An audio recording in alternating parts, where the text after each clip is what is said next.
My name is Dave DeCecco. I'm the Director of Development here at the Denver Area Council.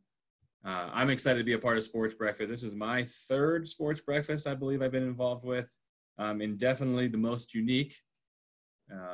No questions about that, but it's an honor. I'll let the other two guys introduce themselves as well, and then I'll do some quick housekeeping and then turn it back over to Peter. Mike, hello, everyone. Mike Pfeifhaus, currently Deputy Scout Executive for Denver Area Council. I've been here in Denver 3.5 years, and this will be my fourth Sports Breakfast. Definitely excited to be a part of this process. As life has been for all of us, it's a new learning adventure. So I now know what it takes to produce a virtual show, and you'll get to hear some of that and see some of it as well coming up in a couple weeks. Great. And probably someone who doesn't need much of an introduction, but Peter, do you want to go ahead and do a quick one? Yeah, so Peter Coors, I am honored to be the chairman of the Sports Breakfast, the 44th Annual Sports Breakfast. When John Cabiza asked me a while ago to chair this, he didn't tell me that we were going to be in COVID and postponing it for 6 months and all that kind of stuff. But you know, I really do appreciate the effort that you guys are all going to have to put forth to help us raise the money. So in my day job, I work for the Coors Brewing Company out here in Golden. So that's a bit about me. And I've been on the board for probably 12 years now, in one capacity or the other. But and I've been to quite a few sports breakfasts. I've missed a few along the way as well. Great. Well, it's definitely an honor to have you join us and have you lead this effort. It's a great year. We're doing some fun things, and we're very lucky to have you in charge. Yep. So some housekeeping real quick before I turn it back over to Peter. This is a webinar, and so for everyone that just joined us, I'll say this again, is that we can't hear you if you're trying to talk to us. We can't see you, unfortunately. The way that you can ask questions tonight is that you put it into the Q&A down below. We'll answer anything that you have. We'll stay on as long as there are questions about the sports breakfast, about how to be successful, the technology or the tools that are available for you. We'll share some of that here. Peter unwillingly or willingly agreed to answer some questions. If you have anything of him or his life, the brewery even, maybe you can do some questions on things happening there. Hopefully, if Peter doesn't want to answer, he'll tell us, and there's no hard feelings there. But I'm allowed to. What was that, Peter? I'm allowed to say no comment? Yes, you are. Yeah, absolutely. No comment to comment. I think you're allowed to say I'm not authorized to speak on that topic. Okay. So I'll go ahead. We're honored to have you here. Thank you for everything you do for scouting. There's no question that we could not do it without you. It's definitely important. The volunteers, having worked in the nonprofit world for a long time, the volunteers in scouting are a different class. They're just a class above everything else. The time and effort everyone puts in, not only with helping our youth, but with helping fundraise and helping train. It's pretty incredible to see it. And I can't say thank you enough for that. To get us started, we will turn it over to Peter Coors. Peter is going to talk a little bit about why he's involved, his scouting story, and anything else that he wants to share, because as I said earlier, he is actually in charge. We're just here to help him. All righty. So as I said, I've been involved with the Scouts for quite some time. My dad and some of his buddies reached out to me many years ago and asked me to join the board.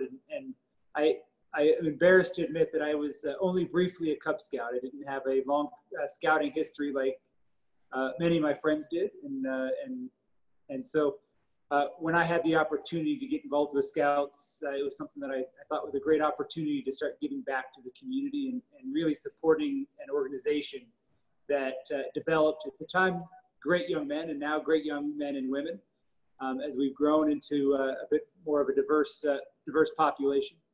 And then when the opportunity to come do the sports breakfast came about, I was excited because it is, I believe, the largest fundraiser that the Scouts, that the Denver Area Council has every year.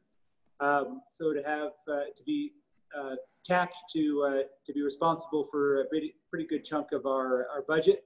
It was a little daunting, but it was a lot of fun. And that's really kind of why we're here tonight, is to talk to you guys and how you can help us to generate funds that we're going to need to be able to keep scouting going forward. We as scouting have tapped into some of the PPP loans and things like that, but unfortunately, without the generosity of the donors that you guys are going to be reaching out to as team captains, we're not going to be able to deliver scouting in a way that we'd like. So our goal for this event is to raise well over $200,000. But if we can get to $200,000, Chuck Brassley and his team will be able to deliver scouting to the Denver area as well as the Western Slope. Now that we've combined the two, in a way that will really help develop our next generation of leaders. And kind of more broadly, why am I involved with scouting?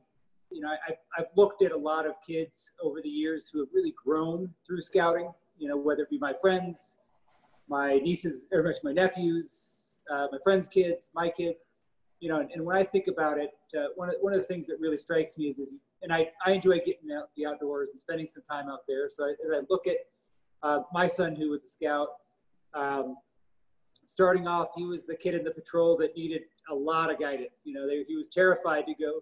Well, he enjoyed camping, but he was terrified to go out with a bunch of his friends and how are we going to do this?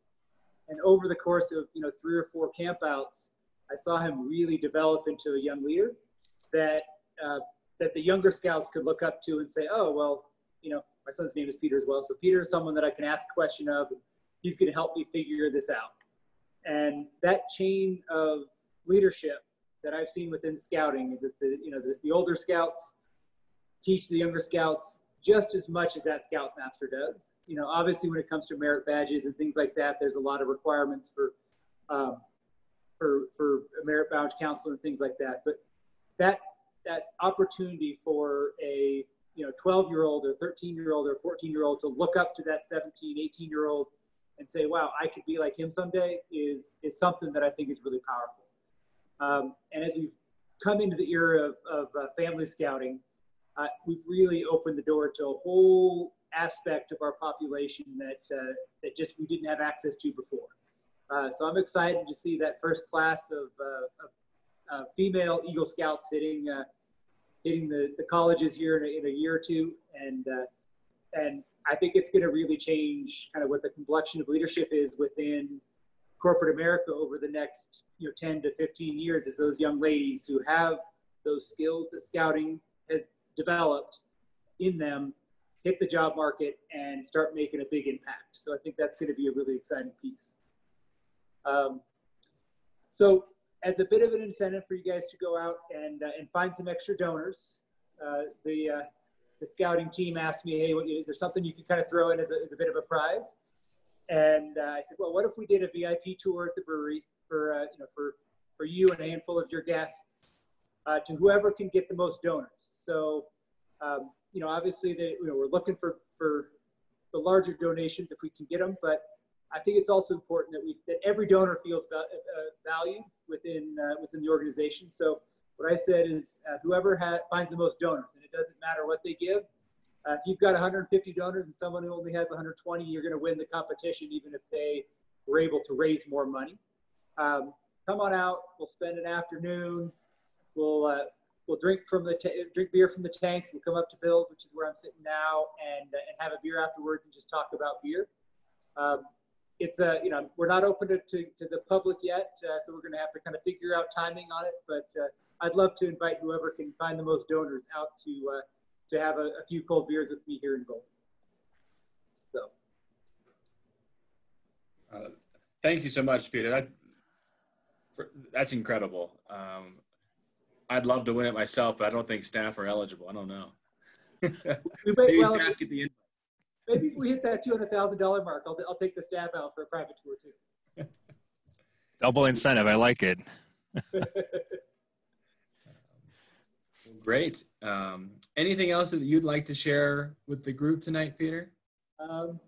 Oh, that's the other thing I just made a quick note of before I started talking that I forgot is that, you know, a lot of you folks are from our districts, and obviously our districts are critical to the big picture. And because of what happened in the spring, and those district campaigns were really, really hurt. And so I'm excited that we have the opportunity to share this sports breakfast experience, although it's a little different this year, but that sports breakfast experience with more of the folks in our district. I do think it's a great opportunity for the folks within the district to reach out to the parents of the Scouts to say, hey, we've got this this webinar, or excuse me, this live broadcast. Steve Atwater is going to talk. We're going to hear from Chuck Brassley, our new Scout executive. We're going to hear from Mark Hellman, who's our Scout president, I think. Anyways, but and I think it gives a really good opportunity for more people to kind of experience what the sports breakfast is all about. And for me, I get to share it with my friends that are from outside of Colorado.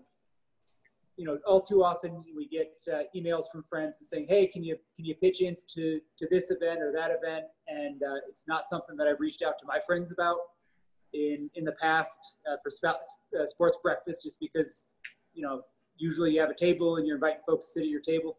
This year I can tap all my friends, most of them live back east, I'm in California, say, hey, I'm chairing this event, or in your guys' case, I'm the team captain for this event. Reach out, spread it wide. We would love to have a huge population watch this event live. And what's nice about this event is that they can also go online and watch it at their convenience. So one thing I did forget to mention is that the cutoff is not the day of the event. The date that we set was September 26th, so it's a month after the event. So what's nice, I'm going to miss that experience of everybody getting together and having a breakfast together like we have in the past. But this does open up a lot of donations from a lot of our friends from across the country that we'd love to share our passion for scouting with. So I think that's an interesting dynamic this year that we haven't had in the past, and just wanted to talk a little bit about that. Well, thank you so much again. On behalf of the staff, on behalf of all the volunteers, it is an honor to have you involved, and we're very lucky that this is the year you're chairing the event. So I don't know about that. I don't think it's a tough year, but you know, I think we're gonna have the success, and it's going to be. I think it's going to be a great event. No doubt. Mike, did you have any questions for Peter before? And if you do have questions for Peter about sports breakfast, about the brewery, about his experience with scouting, put them in the Q&A section. We do have one question about our goals that we can talk about here in a little bit on our progress. That's something that Mike or I can answer. But if you have any specific questions for Peter, please go ahead and put that in the Q&A. Well, I'll go ahead and open one up while we're just kind of waiting here. And Peter, it's more about the process this year, but you know, you've definitely not only have you been a good leader, but you've also been extremely flexible in everything that we've come to the table with, trying to re-envision the show. You know, first it was a postponement, then it was well, wait, we're still not going to be able to get 800 people together in August. What are we going to do?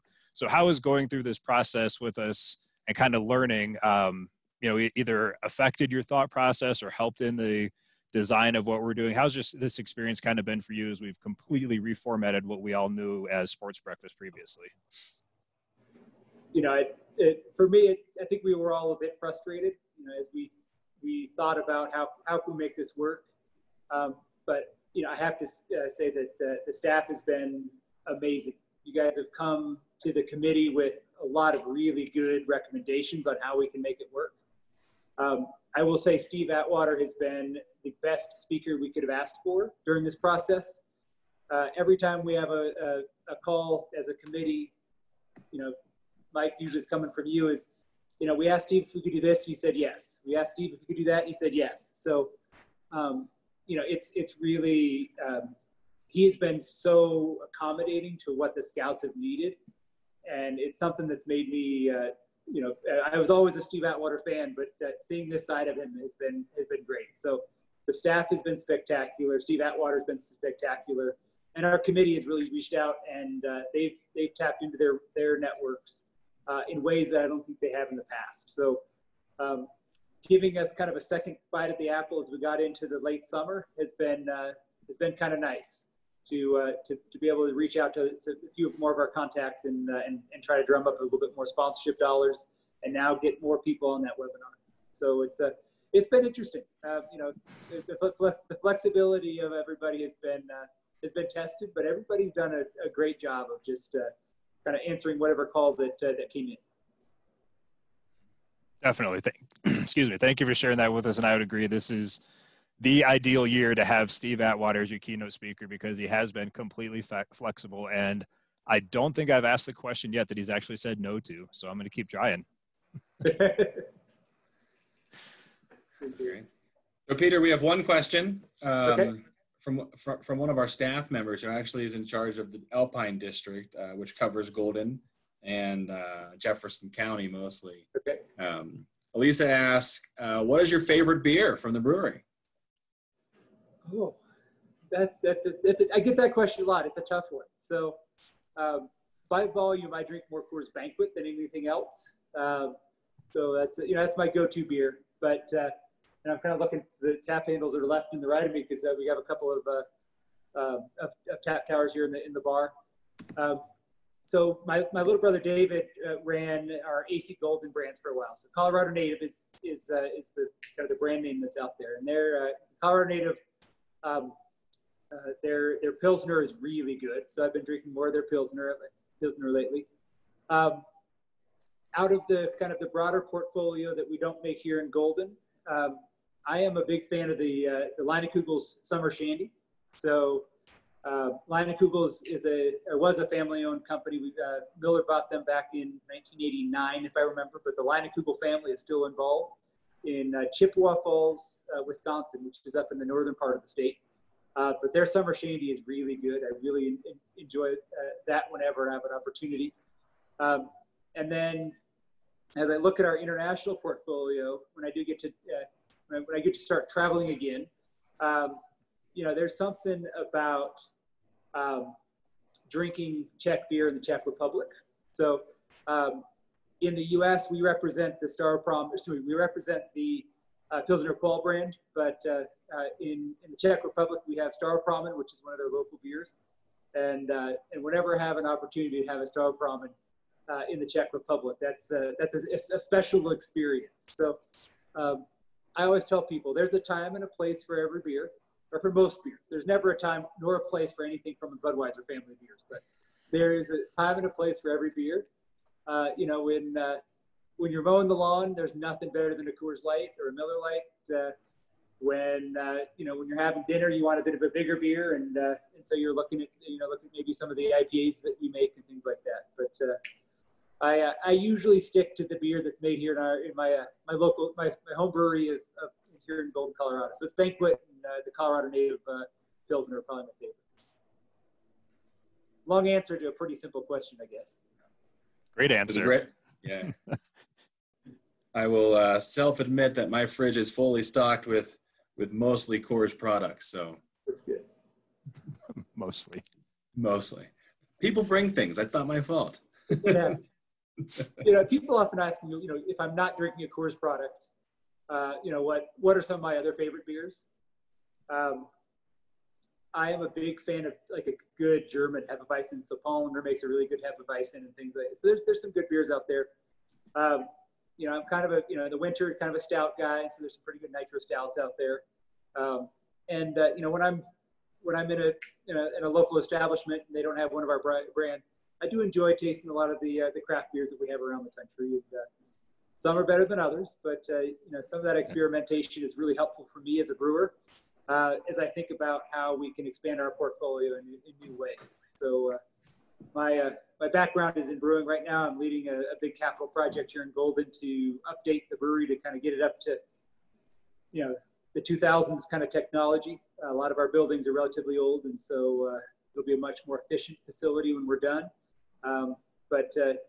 Yeah, whenever I'm drinking beer, I start thinking about, okay, how would I make this, and how could I make it better? And then my wife usually slaps me and says, let's have a real conversation. So. So question from Greg out in Western Colorado. He asked if you ski or snowboard, and what's your favorite mountain if you do? I'm a skier.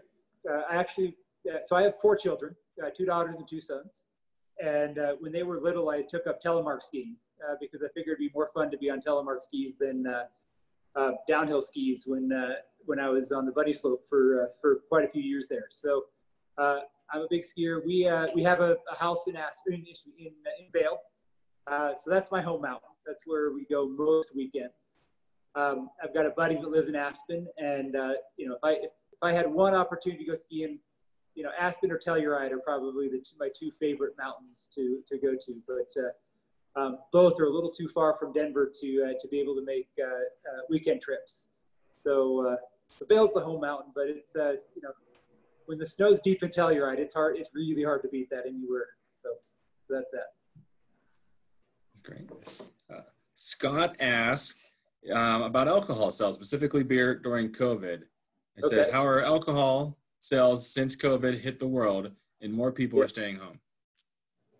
It's been fascinating to watch. So kind of overall alcohol has been doing pretty well, better than I would have expected with all of the bars and restaurants being closed for a long time, and now they're starting to come back. I thought it would really hit the spirit side hard because when I think about my consumption, I'm more likely to drink hard alcohol when I'm out at dinner for a cocktail or something like that. But they've done surprisingly well. Wine sales are doing surprisingly well. But from a beer perspective, we've seen a big shift. So if you look at our sales numbers now, we look at on-premise versus off-premise. So off-premise is all of the the convenience stores and liquor stores and grocery stores, all that stuff that you take the beer off. And then on-premise is bars and restaurants. And bars and restaurants nationally right now are probably 50% of the volume they were a year ago. So they're down significantly. But people are definitely making up on it on the off-premise side. The bottles and cans have been going pretty fast. We have seen a significant spike in can volume in particular.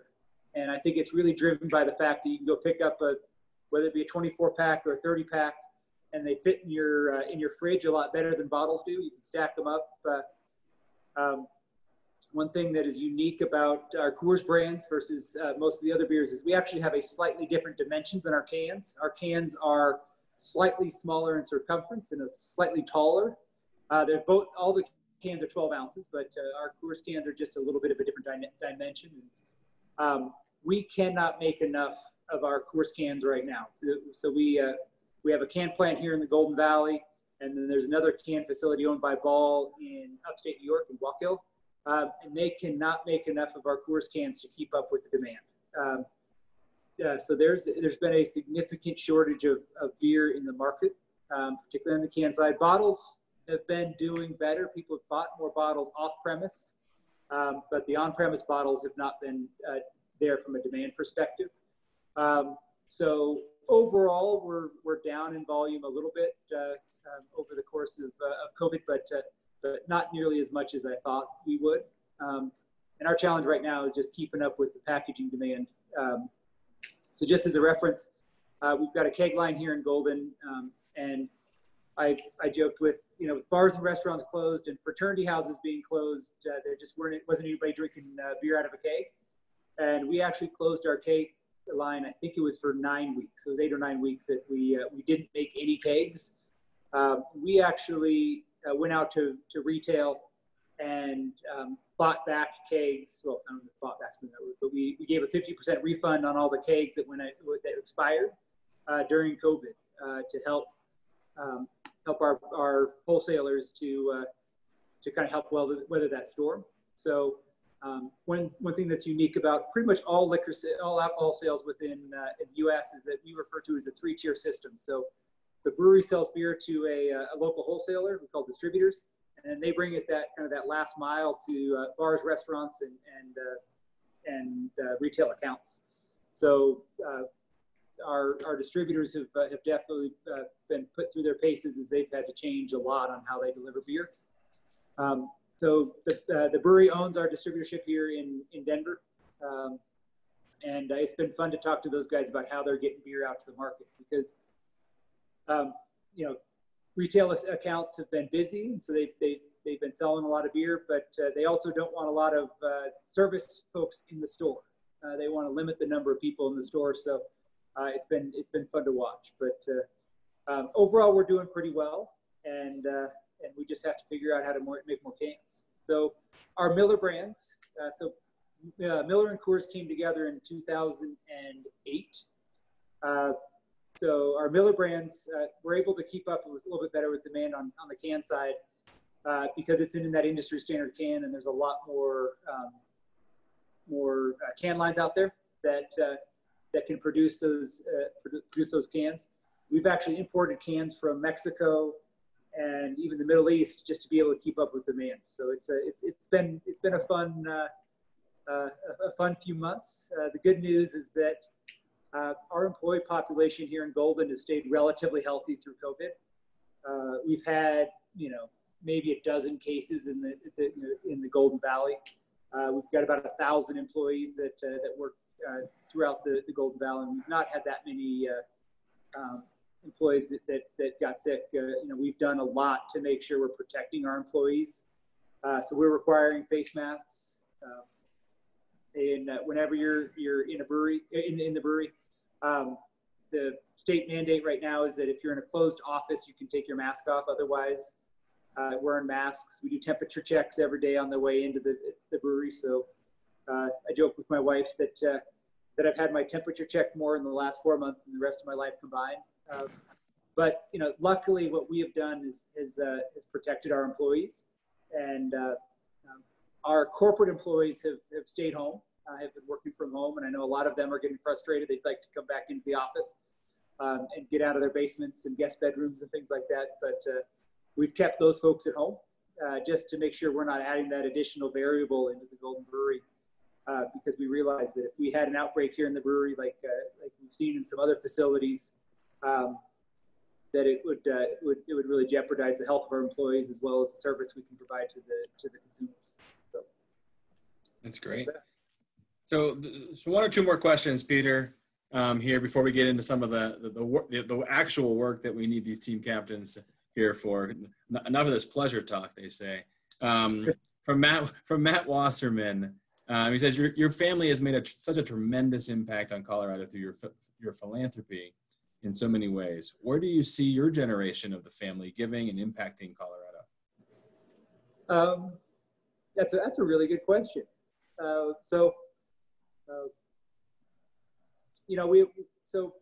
When I think about my family, it's kind of my first cousins and my siblings, and we all have kind of our passions.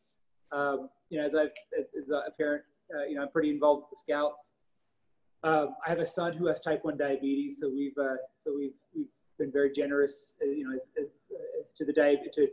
diabetes research here in Colorado, both the Barbara Davis Center, which is out at the University of Colorado Anschutz campus, and then JDRF, which is a national organization.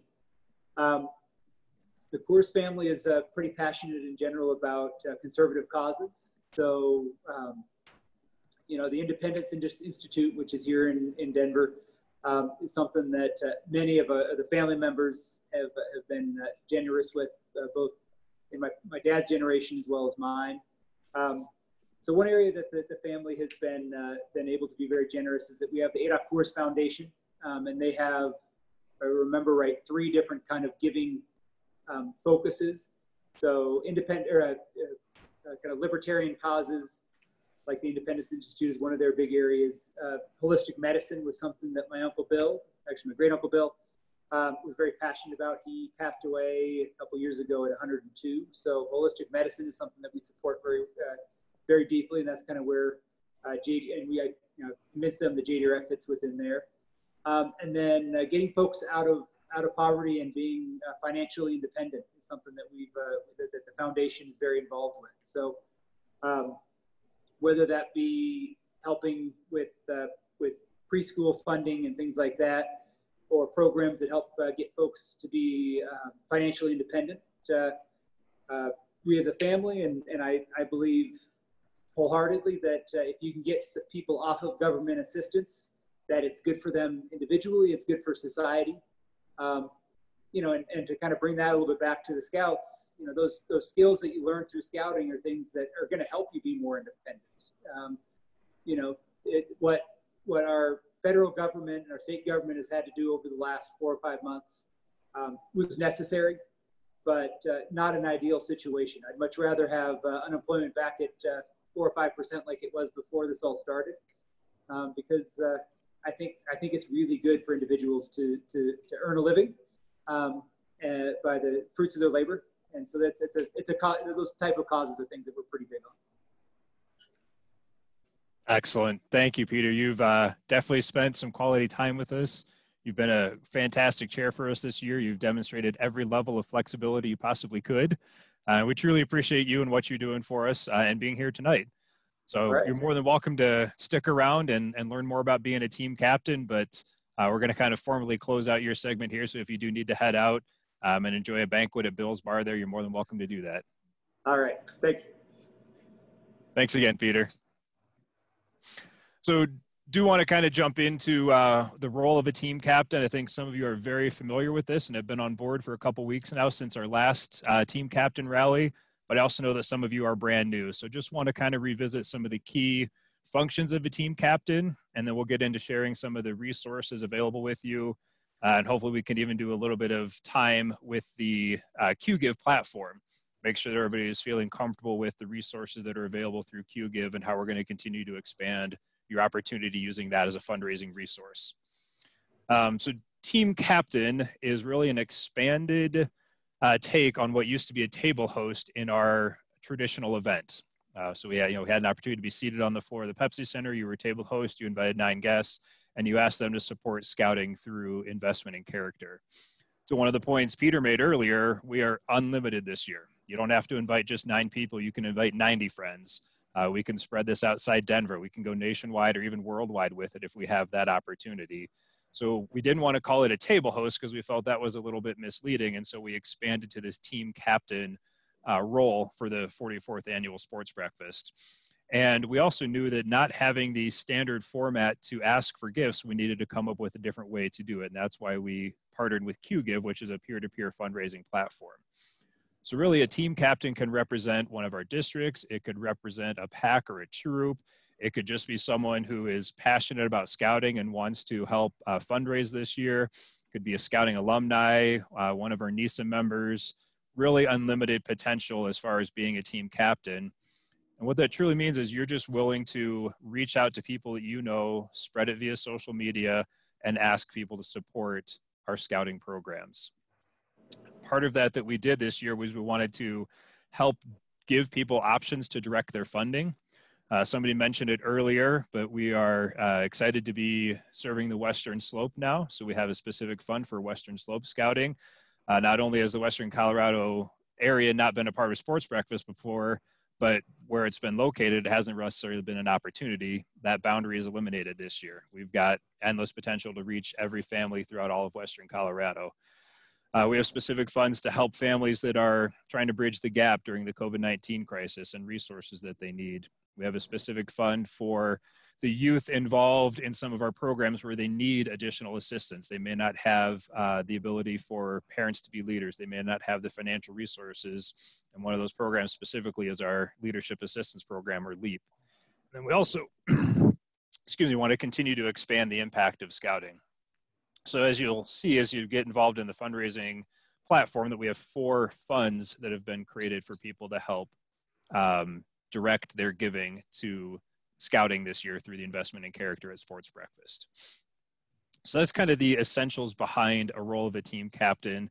And I think the transition that we really want to make as you're coming on board as a team captain is making sure that you can fully utilize the tools and resources available through the QGive platform. Peter, you also made a very important point earlier that we are not limited by what happens in the 1 hour on the morning of August 26th. We are unlimited after that. Keep that fundraising page up and that fundraising going for another 30 days afterwards. Some of the feedback we've heard as we've researched and investigated this virtual world of events is that more fundraising actually happens in the 30 days following the event than when the event is aired itself. Part of that is the limited time. You have a 1 hour time frame that the event is aired, but also people are watching. They want to hear from Peter Coors and they want to hear from Steve Atwater. So they're not actively clicking away from watching the video to go make their donation, but then they share it with friends and family, and it just kind of starts to spread out there in our social networks and virtual world, and they can continue to watch and can continue to give. So that would be where we really want to focus, is giving you the opportunity to utilize the resources, promote the opportunity to give, connect within your unit if you're representing a unit, but also to connect with the greater population throughout our community in particular, but the nation, the world, wherever you want to take it to help support scouting this year. I think if we can, Dave, if we're ready to do it, let's start talking about some of the resources, maybe do a screen share and show them some of the elements of QGive. And then we really also want to give you some time as participants to open it up for questions on what you can do, how you can do it, or what you may need that we haven't thought of or developed yet, because we want to remove any and all barriers for you. Great. Yeah, I can share my screen here on the QGive site. So this is our homepage for QGive. This is where the links have been shared. This is where people can go to get all the information about the breakfast, where we stand. You can watch a great promotional video from Steve here, really supporting everyone's attendance here. You'll see our sponsors scrolling through, and you'll see a little bit of the competition. You'll see the individual giving pages that are raising the most. You can look at the teams. Valley District Investment and Character Team currently is in the lead there. You also have donors and some of our top donors, as well as district and council structure. So these are going to be our Valley District. Really is doing a great job. I know Cindy's on the call here, and a couple of the staff members that I'm aware of. I will shout out to you guys. You've built a good network of support up, and you're not just one person trying to do it all. So great job there. And it shows. We're still 2 weeks out from the event, and you're at $2,000 already. So congratulations. One of the neat things, and one of the questions that came up earlier was how we're doing so far, right? And so Peter threw out that number of $200,000. That $200,000 number is what we're trying to raise day of or leading up to it, right? From all of our team captains. It's an impressive number. It's something that is attainable, and it takes us back to a similar place where we do the in-person event. But when you include all the sponsorships that's out there, we have a $600,000 goal between sponsorships and we'll call it day of giving, which is all the gifts that are coming in now, not only through the mail, but online, in some of these hosted watch parties that happen the day of or following it. And so we're at 61% of that $600,000 goal. We have 2 weeks till the event, and we know that a lot of these watch parties and promotions are going to happen up to 30 days after. So I think we're in a great spot. As long as we don't slow down, I think we can hit that $600,000 mark. And it's really because of everyone that's on this call that's willing to put in that extra hour of time to learn and strategize and provide resources out there. As you get people your individual pages, you're going to see this thermometer everywhere. The donate now and the register for this event. That registering for the event is very important. So if you know people want to watch, but they're not quite ready to be a fundraiser, or they don't quite ready to donate yet, they can register as an attendee. Then we'll be able to communicate with them directly on the link to watch the event. As we're building out that page, we want to make sure that everyone has it that morning. And we'll send it out here probably early next week, so you can start sharing it as well. And that's where you'll go to watch the event. You'll be able to donate directly there. There is a text to give option. If you haven't seen that yet, you can text character to 50155, and it will give directly to the Sports Breakfast page here. You'll also, if you're interested, you can actually see our sponsors here too. This is everyone that's helping make this event happen. U.S. Bank being our presenting sponsor, our media sponsors here, all the way down. We have about 75 sponsors, roughly, that have helped contribute to the $375,000 raised so far. And really, the real reason it's not about the money; it's about the impact on scouting. And the stories that Mike shared here on the Western Colorado and the COVID resources that are available, as well as our families in need through our LEAP program. That's really why we host the Sports Breakfast, and some of the stories you're going to be able to hear when we get back into during the live show, some life-saving opportunities that have happened throughout our council and really abroad from our local scouts. It's going to be an incredible day. There's no question. Mike, is there something particular you'd like me to show on the QGIF site? Are there any questions? Maybe if you could just show them. I know since you're already registered, you can't necessarily re-register and walk them through step by step, but maybe show them a couple of the places where they would go to or help direct their participants to go to sign up as a team captain or a fundraiser briefly for them. Sure, absolutely. So when you hear on the main page or up in this tab, the register for this event button will take you to the two options on how to register. You can register as a team captain or fundraiser. And so this creates, as you can see here, an individual fundraising page. You can not join a team, or you can join a team, or you can create a team here. This other side here is the register to attend the virtual event. So if you have people that you want to hear that mission before they make a gift, you can have them attend here, and we'll make sure that they get that link directly from us that you can follow up on here. As you register as a team captain, I'm already in the system, so this is about as far as I can go without making up an address here. But what I could do is I can actually log in under my fundraising page here. And this is where you can control. I know that a lot of people in the call have signed up and have started fundraising, but for those that haven't, this is your dashboard. This is where you can create all of your outreach, all of your content. You get your links to your personal page, your team page. You can check on your own goal over here. I have some work to do, so I will get onto that this week here. I'm only at 11%, but I promise I will hit my goal. You also have your avatar here. So mine is a picture of my family, but you can put anything you want there, whether it's your troop symbol, a fleur-de-lis, your district symbol, your district logo. There's a lot of different options. I think one of our staff got a picture with Steve Atwater that she was able to put up there. And so there's a lot of good options here. The nice thing is that directly from this site, if you don't want to create your own message, we actually have a lot of templates for you. So if you want to email your donors or you want to email your team members, in here, we have templates for you that you can modify and send out. So if I wanted to email my team members, I simply click that, and it's a quick note team, and then there's information, and then we create our personal message. So it goes out directly to all of those options. If I wanted to email my donors, I can choose another template here, and it's a custom thank you. So I can send that out whenever I want to. There's also one where you can request people to join your team.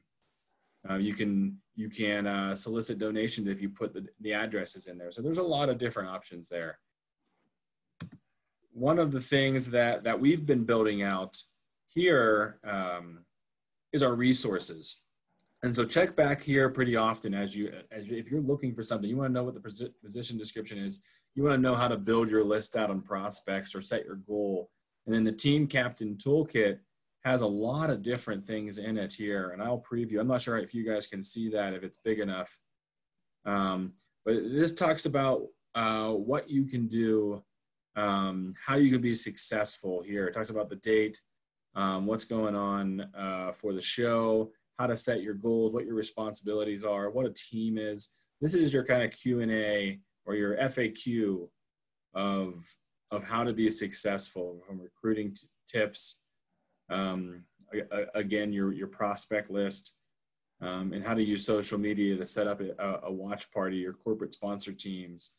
Just some really incredible things here, your checklist. So check these resources out, because hopefully they're going to provide the right information for you. And if it's not there, ask us. We're happy. If you need it and you're willing to ask, my guess is 50% of the people want it too, and it's going to help them. So we are more than likely going to create that resource for you. You are spending your time and often your money on scouting. And so we were here to help you. So Dave, if I could jump in real quick, I just want to comment on watch party. We've heard that term a couple times. Let's take a minute to just pause there and explain a little bit about what a watch party may be.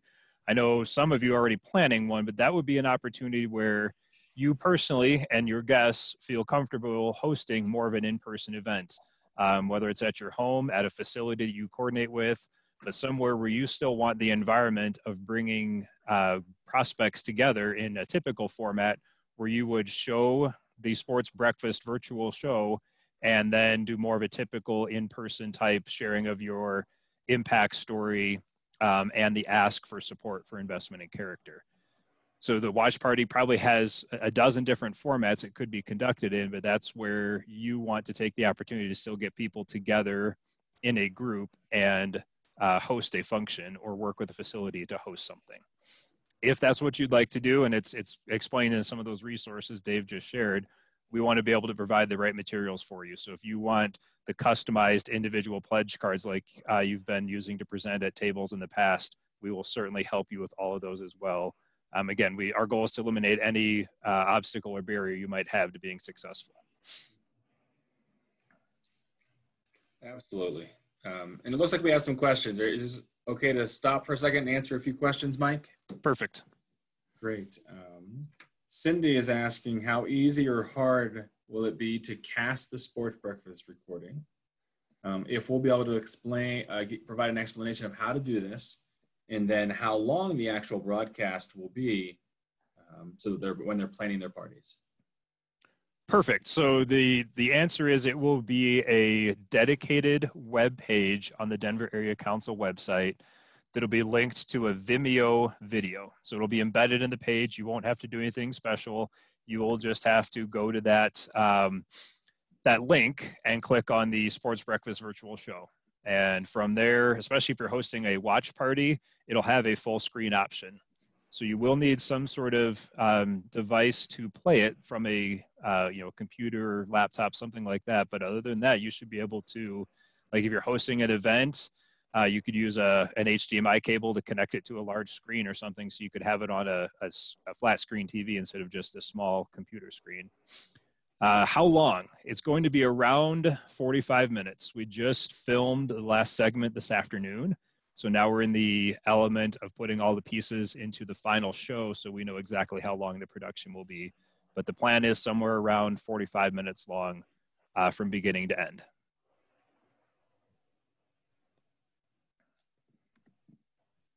Great.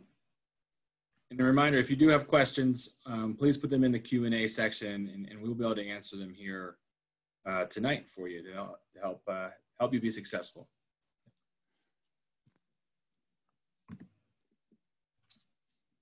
We have about 10 minutes of our scheduled time left. Is there anything else that we can jump into?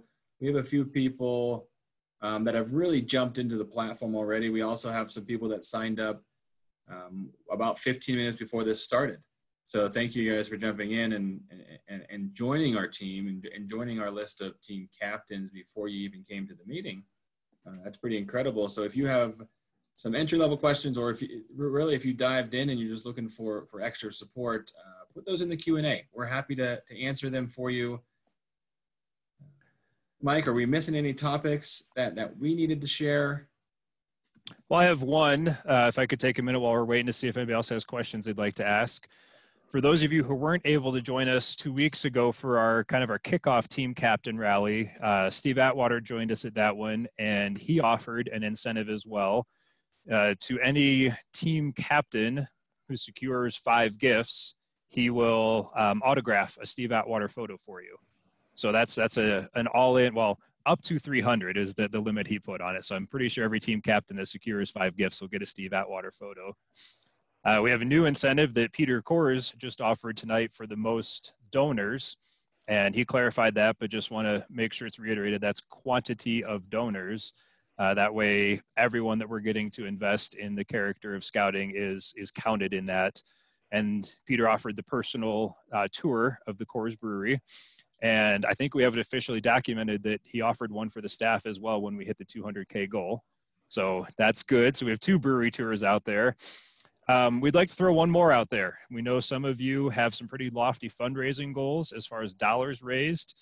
You'll see over Dave's right shoulder there's a Steve Atwater jersey. It might be hard to see it, but there's an autograph from Steve Atwater right there on the number 7. So our team captain with the most dollars raised will be awarded the Steve Atwater autographed jersey.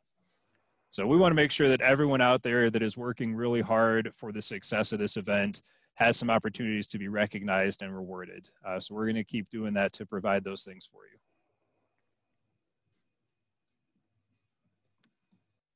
Yeah, Steve's been fantastic. He really is a supporter of scouting. He came out here and experienced scouting for the first time and talked about on the last webinar from 2 weeks ago. And if you haven't went back, if you weren't here and you haven't watched it, I highly recommend going on our YouTube channel and watching the first 20 minutes or so and listen to Steve talk about the impact of scouting just from one experience and from talking to us. It's pretty incredible. He also talks about being run over by Jerry Rice and a few other things like that, which are entertaining, but really the impact of scouting is the important part.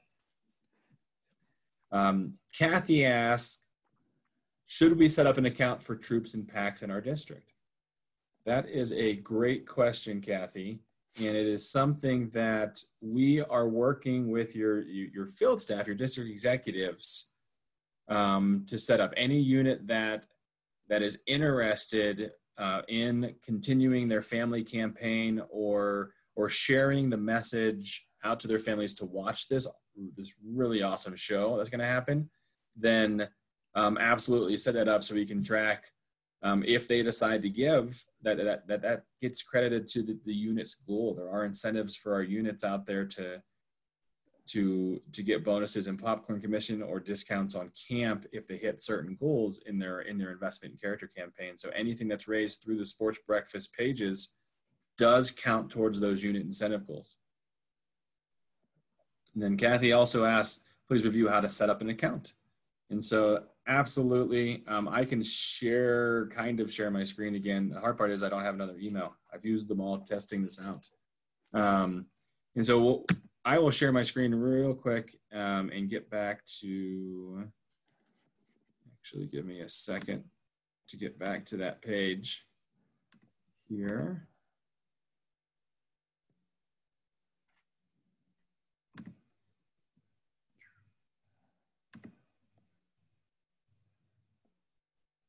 There it is. Great. And so again, this is our home page here, but anywhere on this site, you're going to see a register button. So when you see register up here, it's going to take you to the options to register as a team captain or a fundraiser. We're all team captains. And so once you click this, you'll get to put your email address in and it'll walk you through a handful of other steps. Once you fill everything out, it'll have registered. It'll take you directly to that home page, which is here under the dashboard. So this is the first page you land on. You're able to edit your page from this. And if you have problems, Kathy, I want to say I may have a pending registration for you. So something may have went wrong in the system whenever you tried to register. You can email me or I'll email you and make sure you're able to get there. Or I believe you're up in the Valley District. We can work with Mike and Connor to make sure that you have the resources that you need.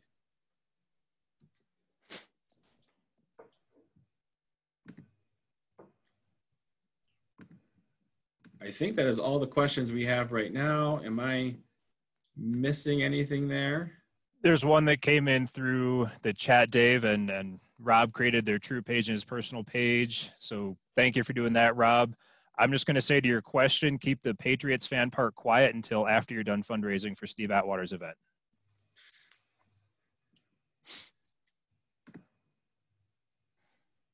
Great. That's perfect. Anything else that we need to walk through?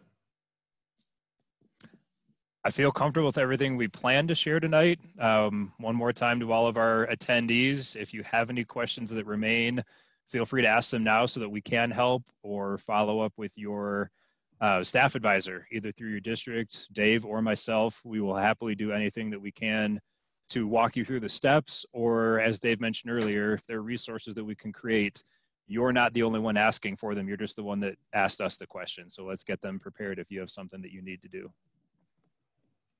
That's great. Now, I just put my email address into the chat. So if you need to copy that down and send me an email if you have questions on the QGIve site, I'm probably your best resource for QGIve. If something goes wrong, you can't quite get the access, you need to change your goal and it's not working. Obviously change your goal higher because you just crushed it.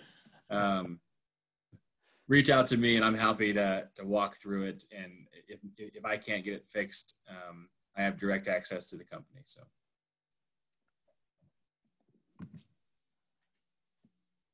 One last question. Dave, can a district team get its page feed on QGIve connected to the district Facebook page? I will research that.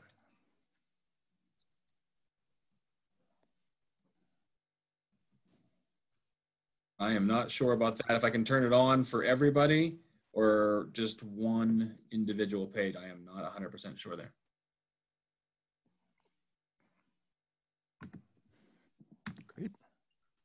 Great. I don't have anything else for tonight. I'll do a quick thank you to everyone that's been here. Many people have joined for the second time for one of these.